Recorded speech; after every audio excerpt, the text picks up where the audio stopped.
తెల్లవారుజాము సమయం. కోడి కూతలు, పక్షుల కిలకిల రావాలు నెమ్మదిగా వినిపిస్తున్నాయి. రాజన్న, అతని భార్య లక్ష్మి వాళ్ళింటి ముందున్న పశువుల పాకలో పనుల్లో నిమగ్నమై ఉంటారు. రాజన్న గంగిగోవు పాలు పితుకుతుంటే లక్ష్మి గేదెకు కుడితి పెడుతూ ఉంటుంది. వాళ్ల పాకలో 4-5 పాడి పశువులు ఆరోగ్యంగా కనిపిస్తాయి. లక్ష్మి గేదెను నిమురుతూ, ఏవండి, ఈరోజు మన గంగి చాలా ఉత్సాహంగా కనిపిస్తోంది. పాలు కూడా ఎక్కువగా ఇస్తున్నట్టుంది. రాజన్న పాలు పితుకుతూ చిరునవ్వుతో, అవును లక్ష్మి, మనం వాటిని కన్నబిడ్డలా చూసుకుంటే అవి మనల్ని కన్నతల్లులా కాపాడుతాయి. వాటికి వేలకు మేత కుడితి పెడితే మన ఇల్లు పాలతో పెరుగుతో కలకల్లాడుతోంది. అది నిజమేనండి. అందుకే మన పాలకు ఊరంతా అంత మంచి పేరు. రాజన్న పాలంటే నీళ్లు కలపని స్వచ్ఛమైన పాలు అని అందరూ చెప్పుకుంటారు. రాజన్న లేచి పాల బకెట్ పట్టుకుని, అదంతా నీ చలవి లక్ష్మి. నువ్వు వాటి బాగోగులు చూడబట్టే మన వ్యాపారం ఎంత 3 పువ్వులు 6 కాయలుగా ఉంది. అంతలో పక్కింటి సుబ్బయ్య వాళ్ల ఇంటి అరుగు మీద నుండి వీళ్ల వైపు అసూయగా చూడడం కనిపిస్తుంది. అతని ముఖంలో కుళ్ళు, అసహనం స్పష్టంగా తెలుస్తాయి. అతని కూడా పాల వ్యాపారి, కాని అతని దగ్గర జనాలు పాలు కొనడం బాగా తగ్గింది. సుబ్బయ్య తనలో తాను కొనుక్కుంటూ, వీడికేంట్రా బాబు, వీడి పశువులు ఎప్పుడు ఇంత ఆరోగ్యంగా ఉంటాయి. వీడి పాలు వెన్నలా ఉంటాయని అందరూ వీడి దగ్గరికే పోతారు. నా బతికేమో కుక్కలు చింపిన విస్తరలా తయారైంది. నేను నీళ్లు కలిపినా నా దగ్గర పాలు కొనడానికి ఎవ్వరూ రావడం లేదు. వీడి వ్యాపారం దెబ్బతినే రోజు ఎప్పుడొస్తుందో ఏంటో. కొద్దిసేపటికి ఊళ్ళో వాళ్లు ఒక్కొక్కరుగా పాల కోసం రావడం మొదలు పెడతారు. వెంకమ్మ, నరసయ్య మరికొందరు గిన్నెలు పట్టుకుని రాజన్న ఇంటి ముందు నిల్చుంటారు. రాజన్న బాబు, 1 లీటర్ పాలు పోయించు. రాజన్న నవ్వుతూ, ఓ వచ్చావో వెంకమ్మ, ఈరోజు పాలు చిక్కగా మీగడ కట్టగా ఉన్నాయి. మీ మనవడికిస్తే ఇష్టంగా తాగుతాడు. అదే కదా రాజన్న నీ ప్రత్యేకత. నీ పాలు కొంటే పెరుగు కూడా వేరే ఆలోచించక్కర్లేదు. అందుకే ఎంత దూరమైనా నీ దగ్గరికే వస్తాం. సుబ్బయ్య ఇదంతా చూస్తూ మరింత అసూయతో రగిలిపోతాడు. రాజన్న మీద ఏదో ఒక కుట్ర చేసి అతని వ్యాపారాన్ని దెబ్బతీయాలని నిశ్చయించుకుంటాడు. ఇక మరుసటి రోజు ఉదయం రాజన్న యథావిధిగా పాలు పితికి పెద్ద డబ్బాలో నింపి ఊరి చివరున్న సంతకు తీసుకెళ్లడానికని సిద్ధమవుతాడు. ఆ డబ్బులను ఇంటి బయట అరుగు మీద ఉంచాడు. ఏవండి, ఈరోజు సంతకు తొందరగా వెళ్లాలన్నారు కదా, ఎడ్ల బండి కట్టేశారా? ఇప్పుడే కడుతున్నాను లక్ష్మి. ఈ లోపు నువ్వు అవసరమైనవి ఏవైనా ఉంటే సర్దు, నేను బండి తీసుకుని వచ్చేస్తాను. రాజన్న ఇంటి వెనక్కి వెళ్తాడు. లక్ష్మి లోపలికి వెళ్తుంది. ఇదే అదునుగా భావించిన సుబ్బయ్య చుట్టూ ఎవరూ లేరని నిర్ధారించుకుని నెమ్మదిగా రాజన్న ఇంటి ముందున్న పాల డబ్బాల దగ్గరికి వస్తాడు. తన నడుములో దోపుకున్న ఒక చిన్న మూట తీస్తాడు. ఆ మూటలో నుండి ఏదో ఒక ఆకుపసరు లాంటి దాన్ని తీసి రాజన్న పాల డబ్బా మూత తీసి అందులో కలిపేస్తాడు. ఆ పసరికి ఒక రకమైన విచిత్రమైన వాసన ఉంటుంది. అది పాలను వెంటనే విరిచేయదు, కాని కొద్ది గంటల తర్వాత పాలు వాసనొచ్చి విరిగిపోయేలా చేస్తుంది. ఎవరికీ అనుమానం రాకుండా వెంటనే అక్కడి నుండి వెళ్లిపోతాడు. సుబ్బయ్య వెళ్తూ క్రూరంగా నవ్వుకుంటూ, ఇప్పుడు చూస్తాను నీ వ్యాపారం ఎలా సాగుతుందో. రాజన్న పాలు కల్తీ పాలని ఊరంతా తెలిసాక నీ దగ్గరికి ఒక్క ఈగ కూడా రాదు. నా వ్యాపారమే మళ్ళీ ఊళ్ళో జోరుగా సాగుతుంది. రాజన్న బండి తీసుకుని వస్తాడు. ఏమీ తెలియనట్టుగా పాల క్యాన్లను బండి మీద పెట్టుకుని సంతకు బయలుదేరాడు. సంతలో రాజన్న పాలమ్ముతున్నాడు. పాలు కొన్న ఒక గృహిణి కాసేపటికి వెనక్కొస్తుంది. ఏమయ్యా రాజన్న, ఇదేం పాలమ్మావు? కాస్త కాకబెట్టగానే మొత్తం విరిగిపోయాయే, ఏదోలా వాసన కూడా వస్తున్నాయి. రాజన్న ఆశ్చర్యంగా, అదేంటమ్మా, రోజు అమ్మే పాలే కదా, ఎప్పుడూ ఇలా జరగలేదే. నా పశువులు ఆరోగ్యంగానే ఉన్నాయి. పాలు పితికిన వెంటనే తెచ్చాను. అంతలోని మరొకరు, ఇంకొకరు వచ్చి అదే ఫిర్యాదు చేయడం మొదలు పెడతారు. రాజన్నకి ఏమీ అర్థం కాదు. పాలెందుకు అలా అయ్యాయో తెలియక తల పట్టుకున్నాడు. ఆ రోజు వ్యాపారం మొత్తం నష్టపోతాడు. మిగిలిన పాలను తీసుకుని నిరాశతో ఇంటికొస్తాడు. ఏమైందండి, ముఖమలా పెట్టేశారు? సంతలో వ్యాపారం బాగా జరగలేదా? రాజన్న జరిగిందంతా వివరిస్తూ, నాకేం అర్థం కావడం లేదు లక్ష్మి. మన పాలు ఎప్పుడు ఇంత నాణ్యంగా ఉంటాయి. ఈ రోజు ఇలా ఎందుకు జరిగిందో తెలియడం లేదు. నా పరువు మొత్తం పోయింది. అయ్యో, మీరు దిగులు పడకండి. ఏదో పొరపాటు జరుగుంటుంది. రేపు చూద్దాం. కాని ఆ మరుసటి రోజు కూడా అదే పునరావృతం అవుతుంది. రాజన్న పాలు కొన్న ప్రతి ఒక్కరూ పాలు వాసనొస్తున్నాయని, విరిగిపోతున్నాయని ఫిర్యాదు చేస్తారు. ఊర్లో రాజన్న కూడా పాలల్లో కల్తీ మొదలుపెట్టాడు అనే పుకారు మొదలవుతుంది. రాజన్న వ్యాపారం పూర్తిగా దెబ్బతింటుంది. మరోవైపు సుబ్బయ్య వ్యాపారం కాస్త పుంజుకుంటుంది. రాజన్న దగ్గర పాలు మానేసిన వాళ్లల్లో కొందరు సుబ్బయ్య దగ్గర కొనడం మొదలు పెడతారు.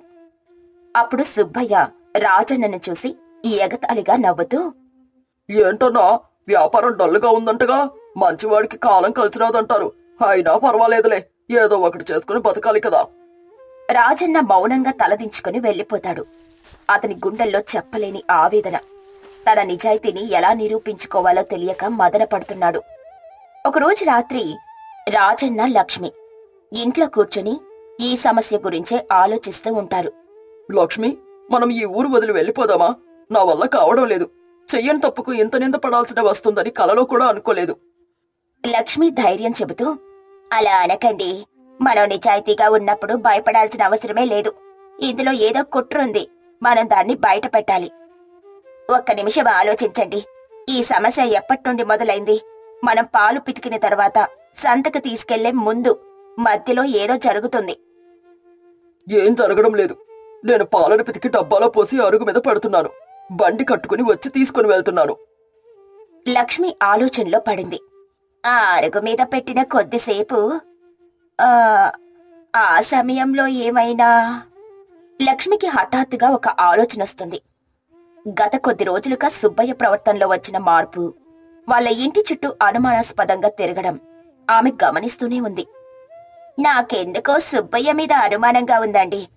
మన వ్యాపారం దెబ్బతిన్నప్పటి నుండి అతను చాలా ఆనందంగా కనిపిస్తున్నాడు. పైగా ఈరోజు ఉదయం మీరు బండి కడుతున్నప్పుడు అతను మన ఇంటి వైపే చూడడం నేను అతను మనల్ని చూసి అసూయపడతాడని తెలుసు కానీ ఇంత నీచమైన పనికి దిగజారుతాడా? అసూయ మనిషిని ఎంతకైనా దిగజారుస్తుందండి. మనం ఒక పని చేద్దాం. రేపు ఉదయం మనం పాలు పితికిన తర్వాత ఇద్దరం చాటుగా ఉండి గమనిద్దాం. ఏం జరుగుతుందో చూద్దాం. ఇక అనుకున్నట్టే మరుసటి రోజు ఉదయం రాజన్న, లక్ష్మి పాలు పితికి డబ్బాలు అరుగు మీద పెట్టి ఇంటి వెనుకున్న కిటికీ దగ్గర నుండి చాటుగా గమనిస్తూ ఉంటారు. వాళ్ళు ఊహించినట్టే సుబ్బయ్య నెమ్మదిగా వాళ్ల ఇంటి వైపొస్తాడు. చుట్టూ చూసి ఎవరూ లేరనుకొని తన నడుములోని మూట తీసి పాల డబ్బా మూత తెరిచి అందులో ఆ పసరు కలపబోతాడు. వెంటనే రాజన్న, లక్ష్మి బయటకొస్తారు. రాజన్న కోపంతో, ఆగు సుబ్బయ్య, ఏం కలుపుతున్నావురా నా పాలల్లో? సుబ్బయ్య వాళ్లను చూసి బిత్తరపోతాడు. అతని చేతిలోని మూట కింద పడిపోతుంది. పారిపోవడానికని ప్రయత్నిస్తాడు. ఎక్కడికి పారిపోతావు? నీ దొంగ బుద్ధి ఈ రోజు బయటపడింది. ఊరి పెద్దల ముందు నీ బండారం బయట పెడతాను. లక్ష్మి భర్తను ఆపుతూ, ఆగండి. కోపంతో ఏమీ జరగదు.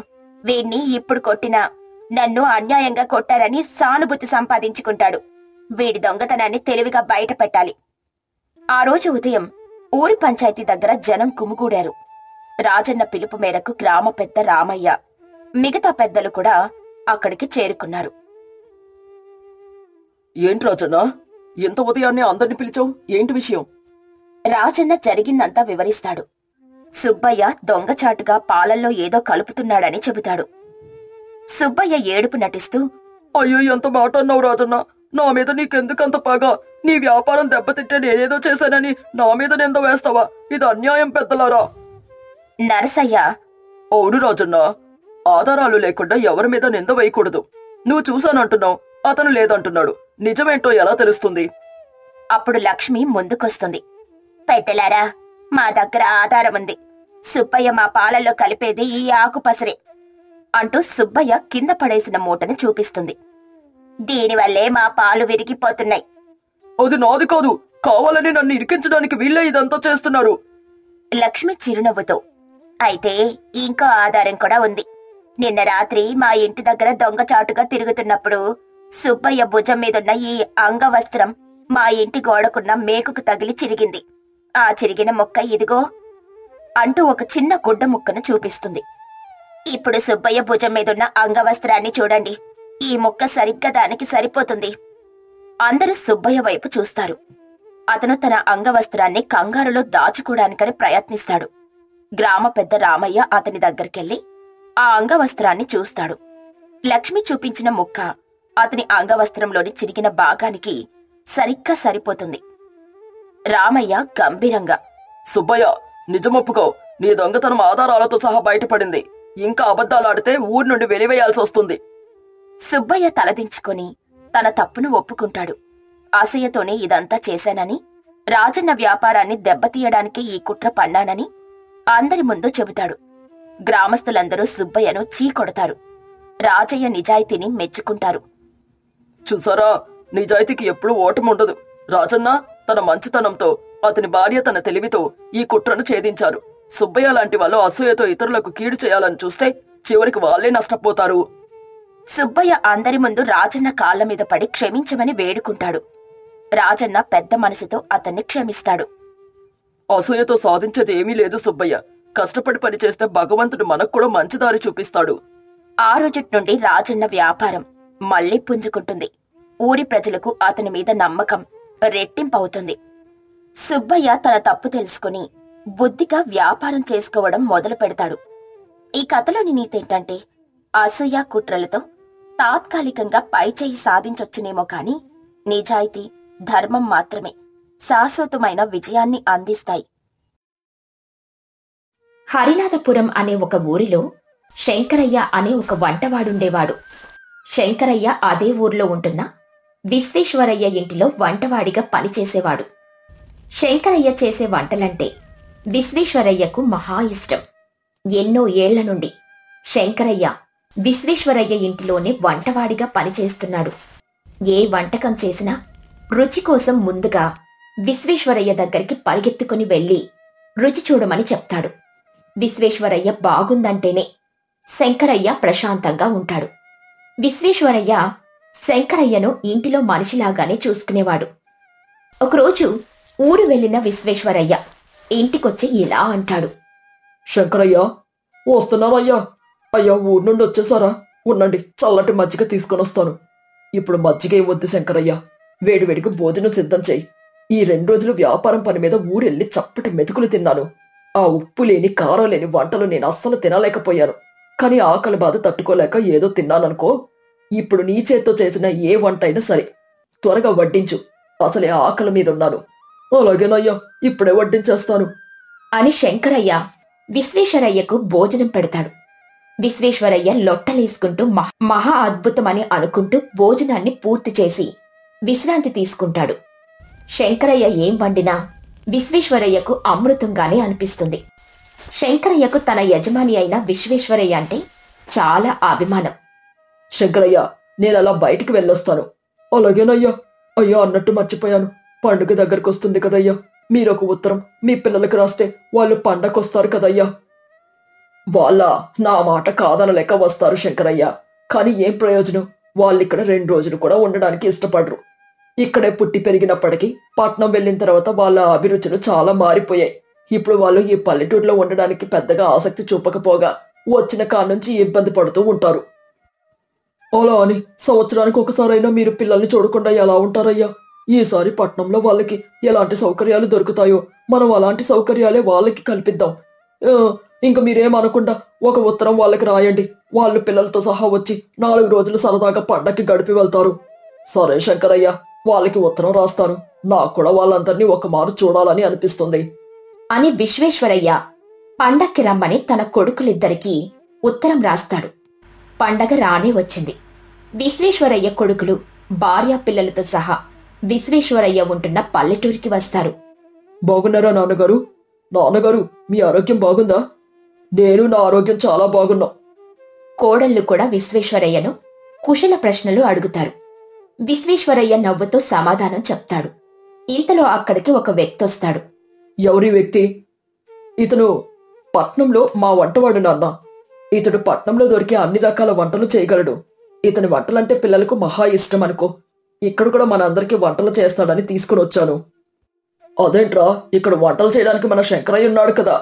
అది కాదు నాన్న, మన శంకరయ్యకు అన్ని పల్లెటూరు వంటలే వచ్చు. కానీ సుబ్బారావు గారికి పల్లెటూరి వంటలతో పాటు పట్నం వంటలు కూడా వచ్చు. అందుకే తీసుకుని వచ్చాం. నమస్కారం అయ్యా.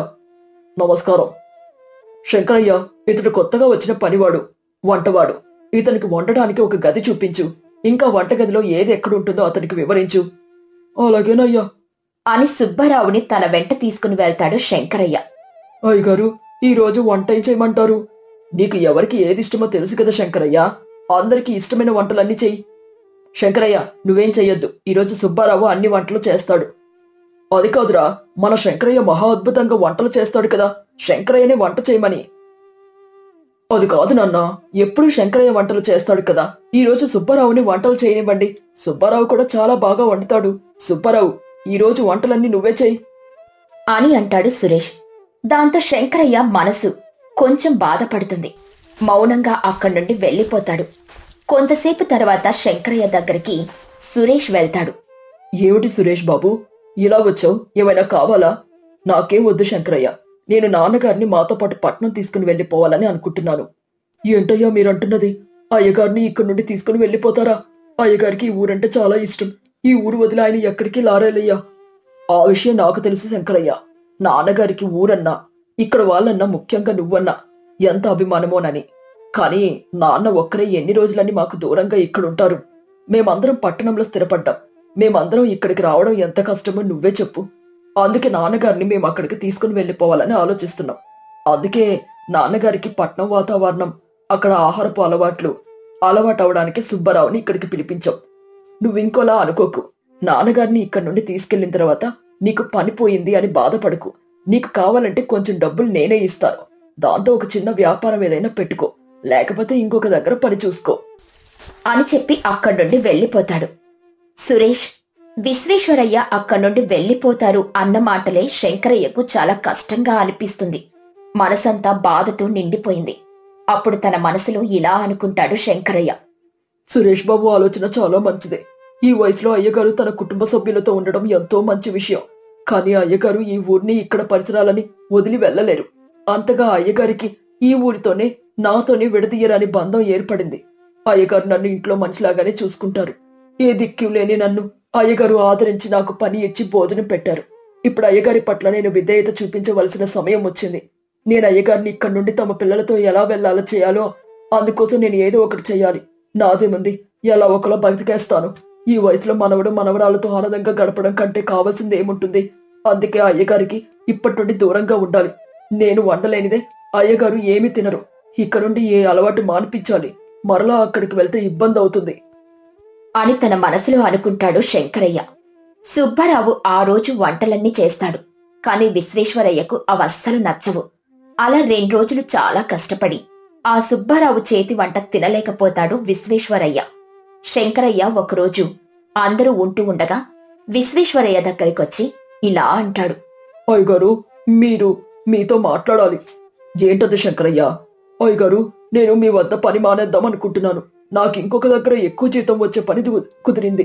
అందుకే నేను మీ దగ్గర పని మానేస్తాను. ఆ మాటలకు విశ్వేశ్వరయ్యకు నవ్వొస్తుంది. ఏంటిది శంకరయ్య, ఏం మాట్లాడుతున్నావు? ఎప్పుడూ లేనిది ఇలా హాస్యంగా మాట్లాడుతున్నావేంటి? నేను హాస్యాలు ఆడట్లేదయ్యా, ఇది నిజం. ఎన్నాళ్ళు మీ దగ్గర పని చేసేది? ఇంకా నాకు ఎదుగుదల ఉండద్దా? మీకు తెలుసు, వంటల్లో నాది చెయ్యి తిరిగిన హస్తమని. నేను ఇంకో చేటు పని చేస్తే నాకెంతో గుర్తింపు వస్తుంది. ఇలా ఇక్కడే మీ దగ్గరే ఉండిపోతే నాకేం ప్రయోజనం చెప్పండి? అందుకే నేను మీ దగ్గర పని మానేసి నాకు గుర్తింపు దొరికే చోటుకి వెళ్ళిపోదామని అనుకుంటున్నా. విశ్వేశ్వరయ్య శంకరయ్య మాటలకు ఎంతో ఆశ్చర్యపోతాడు. చూసారా నాన్న, ఈ శంకరయ్య నిర్వాకం. మీరిన్నాళ్ళు ఈ శంకరయ్యను మీ సొంత మనిషిలాగా అనుకుని ఇదే ఊర్లో అతనితో పాటు ఉంటున్నారు. కానీ అతనిలో దురాశ ఎంత స్థాయికి చేరిందో మీకిప్పటికైనా అర్థమైందా? మీరు ఇలాంటి మనిషిని నమ్మి మీరు ఇన్ని రోజులు ఇదే ఊర్లో ఉన్నారు. అయినా పని వాళ్లను ఎక్కడ ఉంచాలో అక్కడే ఉంచాలి. కాదని ఇలా అతి చనువిస్తే ఇదిగో ఇలాగే మనల్ని లెక్క చేయరు. అసలు ఇతనికి మనం ఏం తక్కువ చేశాం? అన్నింటికీ మా శంకరయ్య అంటూ వెనకేసుకుని వచ్చారు. ఇప్పుడు చూడండి అతని మాటలు. నాన్న, ఇన్నాళ్ళు శంకరయ్య మీ దగ్గర నమ్మకంగా పనిచేశాడు.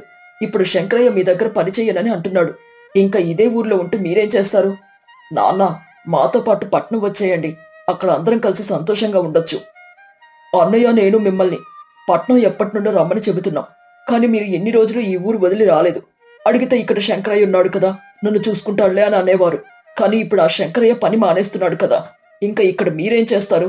ఇక్కడ వ్యాపారాలు, ఆస్తులు అన్నీ అమ్మేసి మనం పూర్తిగా పట్నంలో స్థిరపడిపోదాం. మాతో పాటు వచ్చేయండి నాన్న. అవును మావయ్య గారు, మీరు కూడా మాతో వచ్చేయండి. మీరీ వయసులో ఇక్కడొక్కరే ఉండడం అంత మంచిది కాదు. మా అందరి మాట విని మాతో పాటు పట్నం వచ్చేయండి మావయ్య గారు. మా మాట కాదనకండి. అందరి మాటలు విని విశ్వేశ్వరయ్య మౌనంగా అక్కడి నుండి వెళ్ళిపోతాడు. ఒక 2 రోజుల తర్వాత మరల సురేష్ వచ్చి విశ్వేశ్వరయ్యతో ఇలా అంటాడు. నాన్నా, మీరేం నిర్ణయించుకున్నారు? నాతో పాటు పట్నం వస్తున్నారు కదా. మీరంతలా అడుగుతుంటే మీ మాట నేనెందుకు కాదంటాను?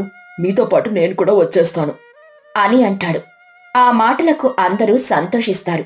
ఆ మాట విని శంకరయ్య ఆనందపడినప్పటికీ విశ్వేశ్వరయ్యను మరెప్పుడు కలవలేనని అనుకున్నప్పుడు కొంచెం బాధగా శంకరయ్యకు అనిపిస్తుంది. కాని అతడు తన కుటుంబ సభ్యుల దగ్గరికి వెళ్తున్నాడని ఆనందిస్తాడు శంకరయ్య. అలా కొన్ని రోజులు గడుస్తాయి. ప్రయాణానికి అందరూ సిద్ధమవుతారు. అందరూ బయలుదేరుతారు. శంకరయ్య, అయ్యా ఏమైనా మర్చిపోయారా?